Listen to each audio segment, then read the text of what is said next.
नमस्कार दोस्तों, मेरा नाम चंदन सिंह राजपूत है और आज मैं आपके सामने प्राचीन भारतीय इतिहास से संबंधित एक नया टॉपिक लेकर आया हूं, जिसका नाम है प्राचीन भारतीय इतिहास के स्रोत, sources of ancient Indian history.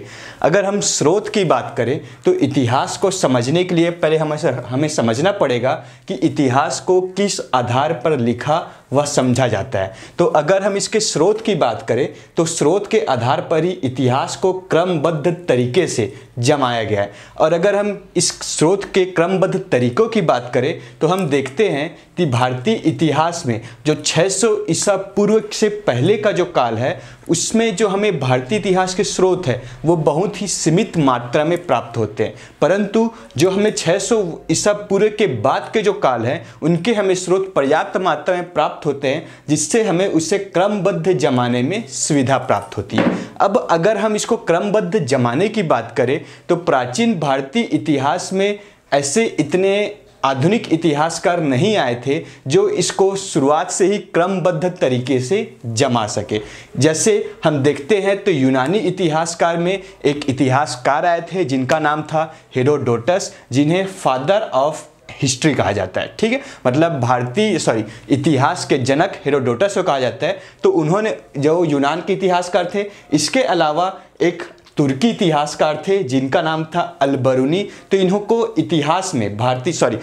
इतिहास में एक उच्च स्थान प्राप्त है। तो उस प्रकार से अगर हम देखें तो भारतीय इतिहास में ऐसे क्रमबद्ध तरीके से जमाने वाले इतिहासकारों की संख्या उस समय में कम थी। परंतु जब कल हम लोगों ने चर्चा किया था क्लासिफिकेशन ऑफ हिस्ट्री, भारतीय इतिहास का विभाजन, तो यहाँ पर हम लोगों ने देखा था कि जो प्राचीन भारतीय इतिहास को जब क्रमबद्ध तरीके से जमाने की बात यहाँ पर आती है तो यहाँ पर कुछ ब्रिटिश आधुनिक इतिहासकार आए थे, जिसके बारे में कल हम लोगों ने चर्चा की थी, जिसमें आपके विलियम जोन्स थे, विल्किंस थे, विंसेंट ए स्मिथ थे। तो विलियम जोन्स ने कहा था कि जो प्राचीन भारतीय इतिहास में जिस भाषा का प्रयोग किया गया है, संस्कृत भाषा, वो मुख्यतः लैटिन भाषा से संबंधित भाषा है। तो इस प्रकार यहाँ के इतिहास को जानने में विदेशियों के इतिहासकारों ने पूरी अपनी भूमिका अदा की, जिसके बाद यहाँ के इतिहास को क्रमबद्ध तरीके से जमाने का काम प्रारंभ किया गया। अब अगर हम देखते हैं तो प्राचीन भारतीय इतिहास के स्रोतों की अगर हम बात करें तो इस प्राचीन भारतीय इतिहास के स्रोतों को दो भागों में विभाजित किया जाता है, जिसमें प्रथम भाग है आपका साहित्यिक स्रोत और द्वितीय भाग है पुरातात्विक स्रोत। साहित्यिक स्रोत लिटरेरी सोर्स एंड पुरातात्विक आर्कियोलॉजिकल सोर्सेस। ठीक है, तो पुरातात्विक सोर्स, तो जब मैंने आपको बताया था कि इसमें आपके विलियम जोन्स, विल्किंस, ये जो इतिहासकार थे जिन्होंने प्राचीन भारतीय इतिहास को क्रमबद्ध तरीके से जमाने का काम किया, तब इन्हीं के आगे यहाँ पर पहली बार भारत में 1862 ईस्वी में पहली बार पुरातत्व विभाग का निर्माण किया गया और जिसके हेड बनाए गए थे अलेक्जेंडर कनिंघम को। तो उन्हीं के अंडर में पुरातत्व विभाग का निर्माण किया गया, जिसके तहत पुरातत्व तरीके से भी प्राचीन भारतीय इतिहास या फिर भारतीय इतिहास के स्रोतों को जमीन से खोदकर या फिर सिक्के या फिर कलाकृतियाँ या फिर अभिलेखों के माध्यम से जानने का प्रयास किया गया। अब अगर हम देखें तो साहित्यिक स्रोत और पुरातात्विक स्रोत, ये दो प्रकार से विभाजित है हमारे प्राचीन भारतीय इतिहास के स्रोत। साधन के हिसाब से इनको दो भागों में विभाजित किया गया। अब अगर हम देखें साहित्यिक स्रोत की बात करें तो प्राचीन भारतीय इतिहास में साहित्यिक स्रोत को दो टाइप से डिवाइड किया गया है, जिसमें फर्स्ट है आपका धार्मिक साहित्य और सेकंड है आपका धर्मनिरपेक्ष साहित्य। ठीक है, धार्मिक साहित्य में अगर हम बात करें तो धार्मिक साहित्य का नाम लेते ही सबसे पहले जो हमारे सामने बात आती है उसमें आता है आपका वैदिक साहित्य। वैदिक साहित्य में जो कुछ इंपॉर्टेंट तथ्य जो हमको देखने को मिलते हैं साहित्यिक रूप से, उसमें आते हैं आपके वेद, ब्राह्मण, आरण्यक, उपनिषद एंड लास्ट में होता है वेदांग। हम हर एक टॉपिक को अभी डिटेल में डिस्कस करते हुए चलेंगे। देन उसके बाद अगर हम देखते हैं तो कुछ ब्राह्मण साहित्य आते हैं। तो ब्राह्मण साहित्य में कल मैंने आपको बताया था, स्मृतियों के बारे में बताया था, जिसमें मैंने आपको कुछ स्मृतियों के बारे में बताया था, जिसमें सबसे प्रसिद्ध एक स्मृति है जिसके बारे में कल मैंने चर्चा की थी, जिसका नाम है मनु स्मृति। इसके अलावा अगर हम देखें तो पुराण, बहुत सारे पुराण हैं, लगभग 18 प्रकार के पुराण हमारे भारतीय प्राचीन इतिहास में देखने को मिलते हैं, जिसमें आपके वायु पुराण, गरुड़ पुराण, इस टाइप से आपके बहुत सारे पुराण हमें देखने को मिलते हैं।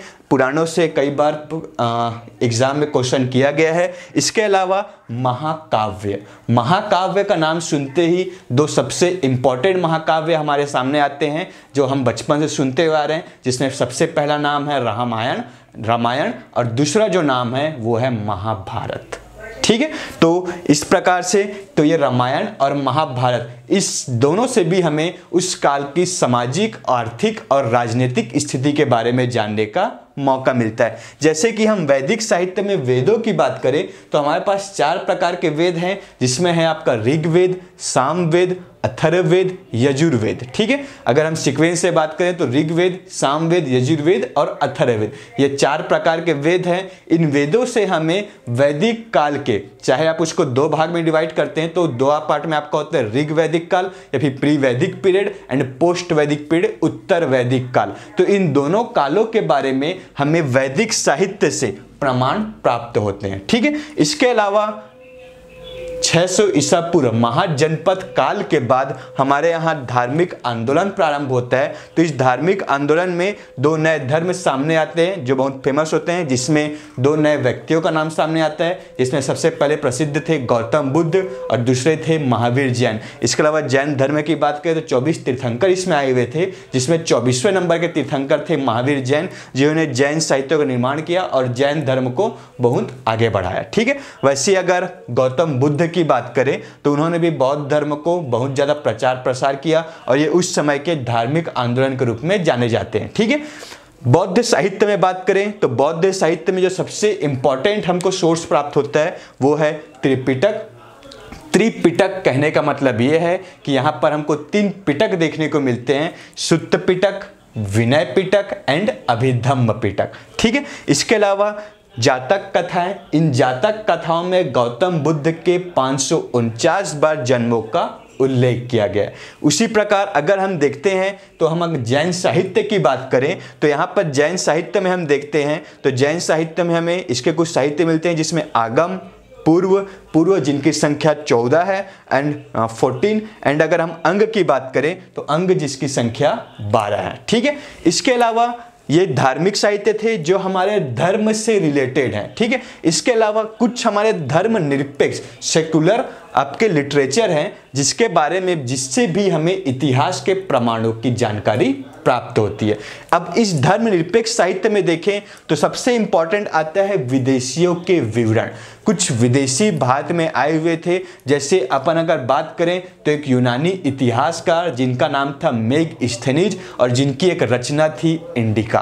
तो उस किताब से हमें मौर्य काल के बहुत सारे राजनीतिक स्थिति के बारे में जानकारी प्राप्त होती है। इसके अलावा अपन अगर देखें एंशिएंट हिस्ट्री में ही एक और चीनी यात्री आए हुए थे गुप्त काल में, जिनका नाम था फाहियान। इसके अलावा अगर हम देखें तो हर्षवर्धन के काल में एक और चीनी यात्री आए हुए थे जिनका नाम था हेनसोंग। हेनसोंग के विवरण के हिसाब से पता चलता है कि हेनसोंग छत्तीसगढ़ भी आए हुए थे और उन्होंने छत्तीसगढ़ को किया सालो कहा था। इसके अलावा जो हेनसोंग की प्रमुख रचना थी सीयू की।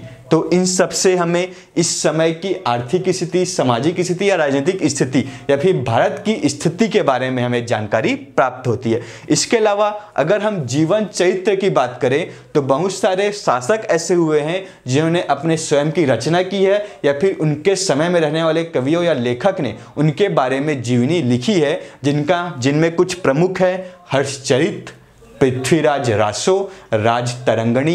ये कुछ प्रमुख जीवन चरित्र हैं जिनसे हमें उस शासक के बारे में और उस राज्य की स्थिति हमें जानकारी प्राप्त होती है। इसके अलावा जन साहित्य में देखें तो कुछ किताब यहाँ पर भी इम्पॉर्टेंट होते हैं जिनसे हमें वहाँ की स्थिति पता चलती है, जिसमें आपके अर्थशास्त्र कुछ प्रमुख किताब है। इसके अलावा मुद्रा राक्षस, जिसके बारे में हम लोगों ने कल चर्चा भी की थी कि मुद्रा राक्षस का अनुवाद भी किया गया था। इसके अलावा एक और जो आपके इतिहास के स्रोत हैं, फर्स्ट साहित्यिक स्रोत एंड सेकंड पुरातात्विक स्रोत। तो पुरातात्विक स्रोतों में जो बात आती है, इसमें सबसे पहले आते हैं आपके अभिलेख। अभिलेख की अगर हम बात करें तो बहुत सारे अभिलेख जो फेमस है, जिसमें आपका हो सकता है अभिलेख या फिर इंस्क्रिप्शन, जिसमें आपका एहोल अभिलेख, एरन अभिलेख, ये सब हम अभी एक एक टॉपिक डिटेल करते हुए चलेंगे। तो वहां मैं आपको बता दूंगा अभिलेख कौन कौन से अभिलेख प्रसिद्ध हैं। इसके अलावा अगर हम स्मारकों की बात करें, इस समय अशोक के कुछ अभिलेख भी बहुत प्रसिद्ध हैं। इसके अलावा खारवेल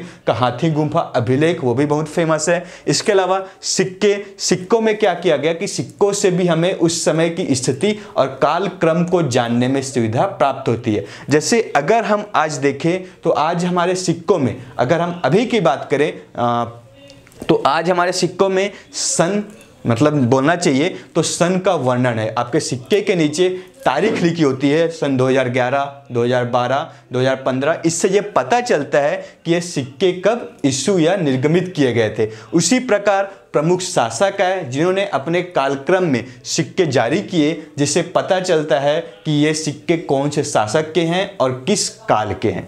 तो ये सब प्राचीन भारतीय इतिहास के स्रोत थे। हम अब एक एक टॉपिक को डिस्कस करते हुए चलेंगे। सबसे पहले हम आते हैं साहित्यिक स्रोत में धार्मिक साहित्य पर, जिसमें आपका वैदिक साहित्य है और वैदिक साहित्य में है आपका वेद।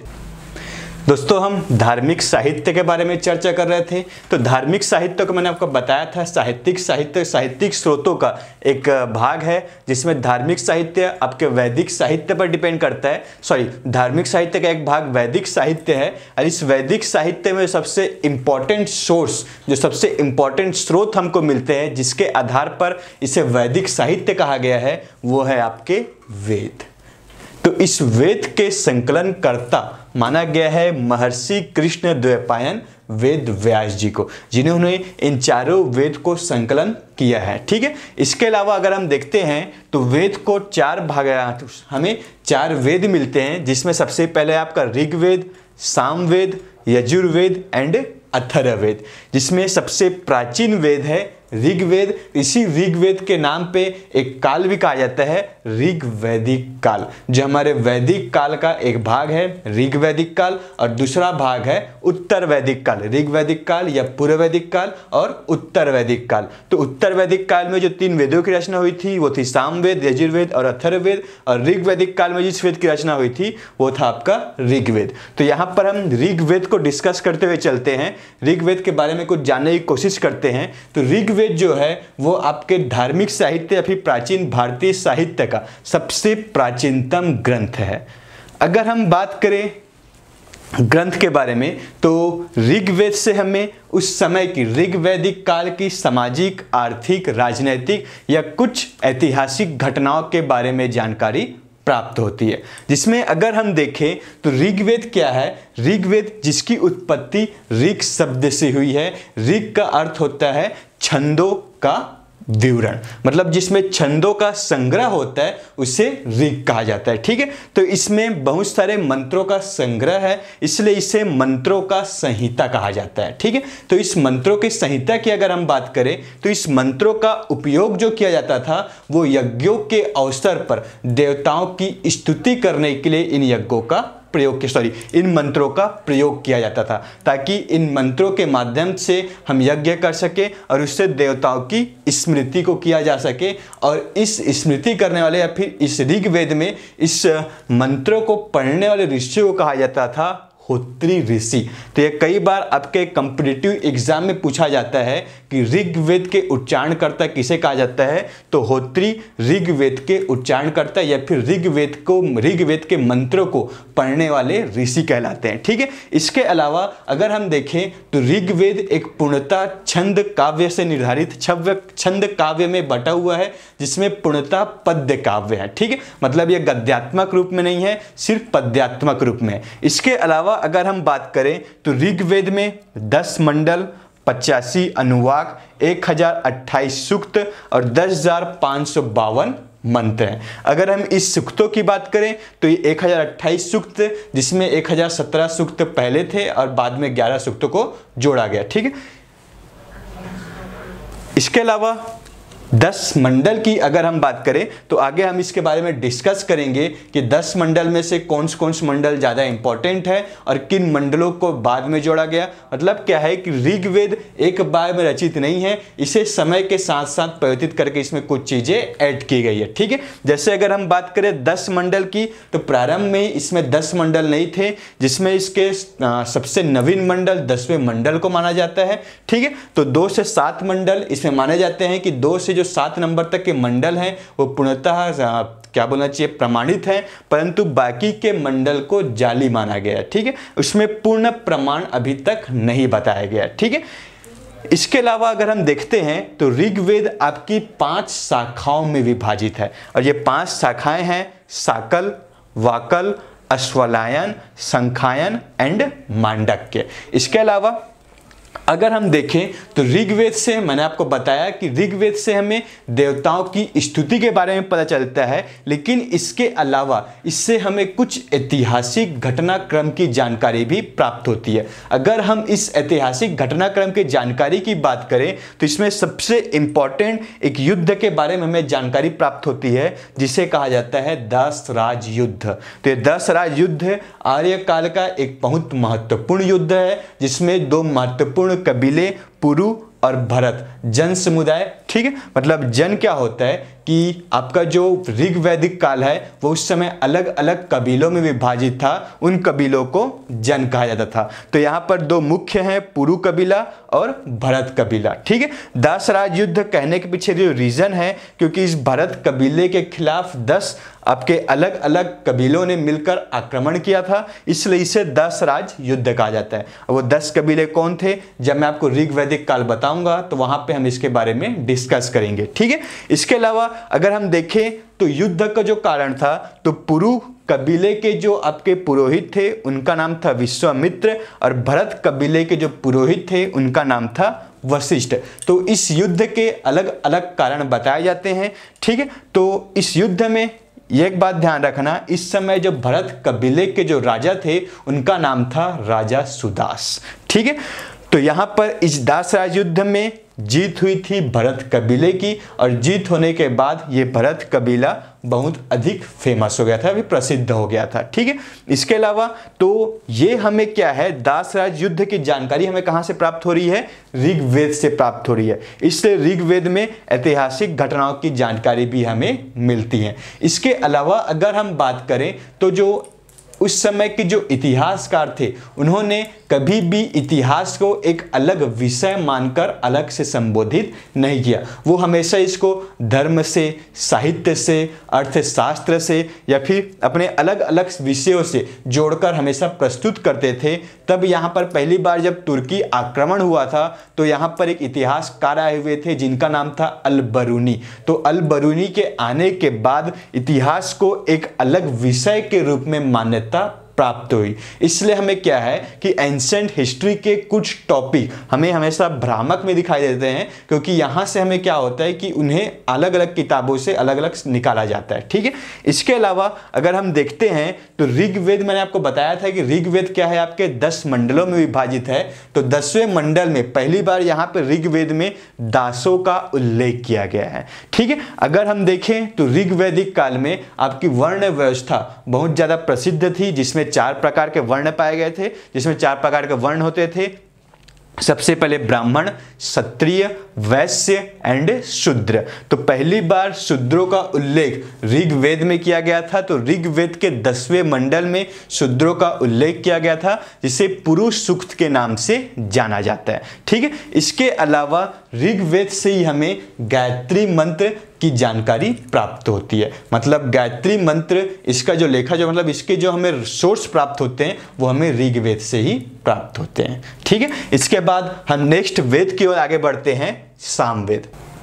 ऋग्वेद के बाद अब हम अगले वेद की ओर आगे बढ़ते हैं जिसका नाम है सामवेद। सामवेद, साम प्लस वेद। साम का अर्थ होता है गीत व गायन, अर्थात जो वेद गीत व गायन पर आधारित है उसे सामवेद कहा जाता है। ठीक है, तो सामवेद के बारे में माना जाता है कि भारतीय इतिहास में या विश्व में संगीत पर आधारित सबसे प्राचीन किताब व ग्रंथ सामवेद है। तो सामवेद ये भी पूर्णतः आपके पद्यों पर आधारित है। तो सामवेद में अगर हम देखें तो यज्ञों के अवसर, जैसे मैंने आपको बताया था कि आपका जो ऋग्वेद है इसमें ऋचाएं हैं, ठीक है, जो यज्ञों के अवसर पर गाई जाती थी, सेम वैसी यज्ञों के अवसर पर ये भी मंत्रों का एक संग्रह है जो यज्ञों के अवसर पर गाया जाता है और इसे गाने वाले को उद्गाता कहा जाता है। ठीक है, जैसे मैंने आपको बताया था ऋग्वेद में होत्री कहलाता है, सेम वैसी आपके सामवेद में इसे गाने वाला उद्गाता कहलाता है। ये चीज ध्यान रखिएगा, एग्जाम में कई बार ये क्वेश्चन पूछा गया है कि सामवेद और ऋग्वेद के उच्चारणकर्ता को क्या कहा जाता है। तो ऋग्वेद के उच्चारणकर्ता होत्री कहलाते हैं और सामवेद के उच्चारणकर्ता आपके उद्गाता कहलाते हैं। जैसे अगर हम आगे बढ़ें तो सामवेद के जो प्रथम दृष्टा वो थे आपके जैमिनी, जैमिनी जो विश्वामित्र के शिष्य थे। ठीक है, इसके अलावा अगर क्वेश्चन पूछा जाए तो वेदों के संकलनकर्ता, तो ध्यान रखना वेदों के संकलनकर्ता का नाम है महर्षि कृष्णद्वैपायन वेद व्यास जी। ठीक है, तो वेद व्यास जी ने क्या किया था, वेदों का संकलन किया था। सेम वैसे अगर पूछा जाए कि सामवेद के प्रथम दृष्टा कौन थे, तो जैमिनी। आप ये चीज ध्यान रखना, यहाँ कंफ्यूज नहीं होना है, क्वेश्चन कई बार यहाँ से पूछा गया है, दोनों ऑप्शन आपके एग्जाम में होते हैं, तो यहाँ पर कंफ्यूज नहीं होना है। ठीक है, ये चीज आपको ध्यान रखना है। इसके अलावा जैसे मैंने आपको बताया था ऋग्वेद अनेक शाखाओं में विभाजित था, सेम वैसे ही आपके सामवेद भी शाखाओं में विभाजित है, जिसमें आपकी प्रमुख शाखाएं हैं कौथुम्बीय, जैमिनीय और सनायनीय। ठीक है, ये तीन इसके प्रमुख शाखाएं हैं। इसके अलावा सामवेद में कुल 1549 ऋचाएं हैं। तो ये चीज ध्यान रखना, इसमें ऋचाएं भले 1549 है लेकिन सिर्फ 75 ऋचाएं इसके अपने मौलिक है, बाकी सभी ऋचाएं ऋग्वेद से उठाए गए हैं। ठीक है, तो ये चीज आप ध्यान रखना, यहां पर कंफ्यूज नहीं होना है। कभी कभी यहां से एक बारीक क्वेश्चन उठाया जाता है, एक छोटा सा क्वेश्चन उठाया जाता है, ठीक है, या फिर जब क्वेश्चन में हिस्ट्री से 3-4 पॉइंट दिए जाते हैं तो वहां पर ये एक पॉइंट दिया जाता है कि ऋग्वेद में 1549 ऋचाएं हैं, जिसमें से उसके अपने मौलिक कितने ऋचाएं हैं। ठीक है, तो ध्यान रखना उसके अपने मौलिक 75 ऋचाएं हैं, बाकी ऋचाएं उसके ऋग्वेद से लिए गए हैं। ठीक है, इसके अलावा ऋग्वेद के बाद अगर हम नेक्स्ट वेद की बात करें तो नेक्स्ट वेद में आता है आपका यजुर्वेद। तो आपका ध्यान रखना, यजुर्वेद 2 भाग में डिवाइड है, विभाजित है।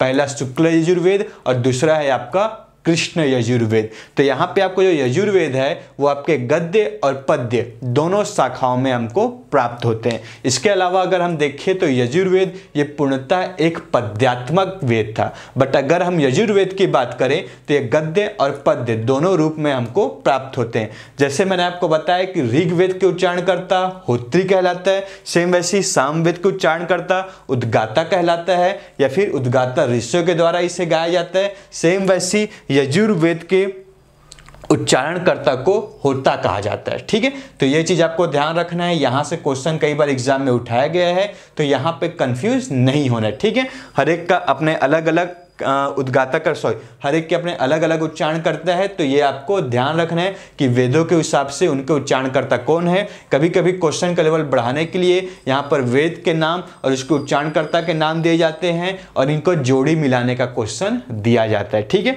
तो आप ये चीज ध्यान रखना कि ऋग्वेद के उच्चारणकर्ता होत्री कहलाते हैं, इसके अलावा सामवेद के उच्चारणकर्ता उद्गाता कहलाते हैं, और अगर हम यजुर्वेद के उच्चारणकर्ता की बात करें तो वो उद्गाता कहलाते हैं। ठीक है, सेम वैसे आपका यजुर्वेद भी 5 शाखाओं में विभाजित है, काठक, कपिष्ठल, मैत्रायणीय, तैत्तिरीय और वाजंसेयी। ठीक है, कभी कभी ये शाखा बताने के पीछे जो रीजन है, कभी कभी यहाँ से छोटे से क्वेश्चन उठाए जाते हैं। ठीक है, इसके अलावा अगर हम देखे जाएं तो प्रथम 4 आपके कृष्ण यजुर्वेद, मैंने आपको बताया था कि यजुर्वेद 2 भाग में विभाजित है, तो ये जो 4 शाखाएं हैं वो कृष्ण यजुर्वेद की है और जो लास्ट शाखाएं हैं वो शुक्ल यजुर्वेद की है। ठीक है, अगर आप कमेंट बॉक्स में बताना चाहें तो आप ये बता सकते हैं कि यजुर्वेद की शाखाओं में कृष्ण और शुक्ल शाखाओं में कौन से गद्य था और कौन सी शाखा पद्य थी। ठीक है, अगर आप चाहें तो इसको कमेंट बॉक्स में बता सकते हैं। ठीक है, यजुर्वेद के बाद हम जो नेक्स्ट वेद पर आते हैं जिसका नाम है अथर्ववेद। तो अथर्ववेद के संकलनकर्ता माना जाता है अथर्व ऋषि को। एक और बात ध्यान रखना, अथर्ववेद के दूसरे संकलनकर्ता अंगरीष ऋषि को कहा जाता है। ठीक है, तो इन्हीं अथर्व ऋषि के नाम पर इस वेद का नाम अथर्ववेद पड़ा था। इसके अलावा कई बार ये क्वेश्चन पूछा जाता है कि वेद त्रय किन 3 वेदों को कहा जाता है। तो ये बात ध्यान रखिएगा, वेद त्रय 3 वेदों से मिलकर बना हुआ है, जिसमें आते हैं आपके ऋग्वेद, यजुर्वेद एंड सामवेद। ठीक है, ये एक बात ध्यान रखना कि आपका अथर्ववेद वेद त्रय का भाग नहीं है। ठीक है, अब देखो अथर्ववेद की रचना मैंने आपको बताया कि ऋग्वेद की जो रचना हुई है वो यज्ञों में देवताओं की स्मृति के लिए किया गया था। इसके अलावा यजुर्वेद जो हुआ था, ठीक है, और आपका सामवेद, सामवेद क्या था कि इसमें भी देवताओं के लिए गीत व गायन गाए जाते थे। ठीक है, लेकिन जब हम अथर्ववेद की बात करें तो अथर्ववेद क्या था, जो आपका कहना चाहिए कि जो आपका ऋग्वेद आपका स्मृति प्रधान था, तो यहाँ पर ये लौकिक फल प्रदान करने वाली वेद थी। ठीक है, लौकिक फल प्रदान करने वाली वेद का मतलब ये है कि यहाँ पर आर्यों की रचना, आप जानते होंगे कि आर्यों की रचना, वेदों की रचना यहाँ पर आर्यों ने की थी। ठीक है, लेकिन जब आर्य यहाँ पर आए हुए थे तो आर्यों की उत्पत्ति के लिए अलग अलग इतिहासकारों ने अपने अलग अलग थ्योरी दी है। तो ये जब हम वैदिक साहित्य पढ़ेंगे तो वहाँ पर हम पढ़ेंगे कि मैक्स मुलर की क्या थ्योरी है, बाल गंगाधर तिलक की क्या थ्योरी है, दयानंद सरस्वती की क्या थ्योरी है, ये सब थ्योरी अपन वहाँ पर डिस्कस करेंगे। लेकिन जब आर्य, इतना माना जाता है कि आर्य विदेशी थे, मैक्स मुलर ने थ्योरी दिया था कि एशिया माइनर से आए थे। तो जब यहाँ पर आए तो यहाँ पर जो अनार्य थे तो उन्होंने अनार्यों की कुछ धार्मिक क्या बोलना चाहिए, रीतियों को, अपने आप रीतियों को उन्होंने संग्रहित कर लिया था। संग्रहित कर लिया था मतलब ये है कि उन्होंने उनको अपना लिया था। ठीक है, मतलब आर्यों के द्वारा जो अनार्यों के धार्मिक विश्वास को अपनाने की जानकारी हमें इसी अथर्ववेद से मिलती है। ठीक है, इसके अलावा ध्यान रखना, तो अथर्ववेद की जो शाखा है तो यहाँ पे इसकी 2 शाखाएं हैं। फर्स्ट है पिप्पलाद एंड सेकंड है आपका शौनक। ठीक है, इसके अलावा अथर्ववेद को आपको 20 कांड, 731 सूक्त और 5987 मंत्रों में विभाजित किया गया है। ठीक है, तो यहाँ पर आपके चारों वेद कंप्लीट हो जाते हैं। ठीक है, ऋग्वेद, यजुर्वेद, सामवेद और अथर्ववेद। ठीक है, यहाँ ये बताने का उद्देश्य ये था कि हमें इन वेदों के माध्यम से हमें उस समय की, मतलब बोलना चाहिए वैदिक सभ्यता की जानकारी का जो मुख्य स्रोत है वो यहाँ पर वेद थे। ठीक है, तो वेद के माध्यम से ही हमें उस टाइम की आर्थिक स्थिति, सामाजिक स्थिति, राजनीतिक स्थिति के बारे में जानकारी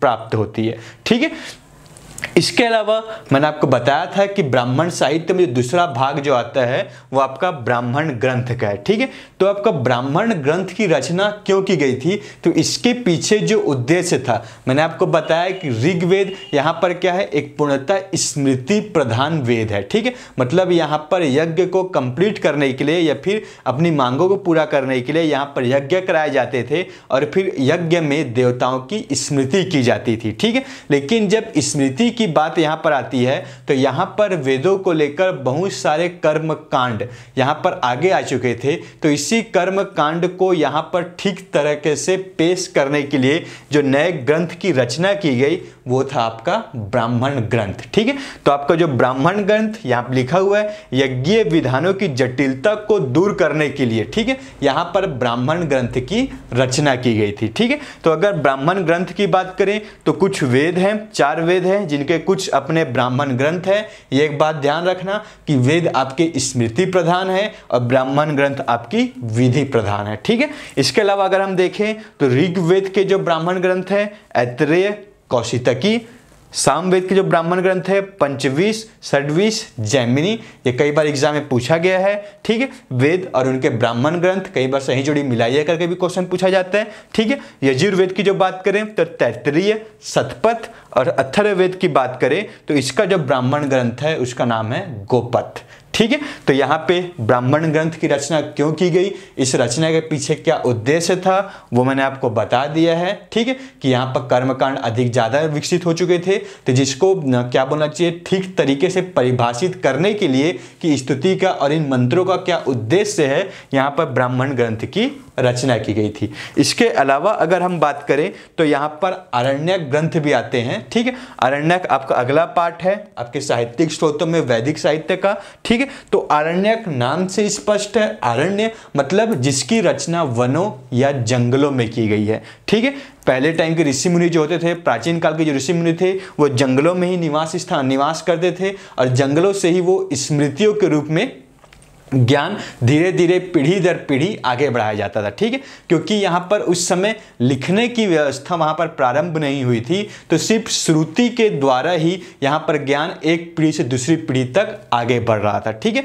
तो उसी प्रकार आरण्यक की रचना हुई। तो आरण्यक में कुछ प्रमुख आरण्यक हैं जिनके नाम है ऐतरेय, तैत्तिरीय, कौशितकी, मैत्रायणी और माध्यन्दिन, ठीक है। माध्यन्दिन, ठीक है। तो ये कुछ आरण्यक ग्रंथ हैं जिसके द्वारा हमें उस समय की स्थिति के बारे में, मतलब आपके उत्तर वैदिक काल की स्थिति के बारे में, क्या स्थिति उस समय सामाजिक स्थिति और वहाँ पर क्या व्यवस्था चल रही थी, इसके बारे में हमें जानकारी प्राप्त होती है।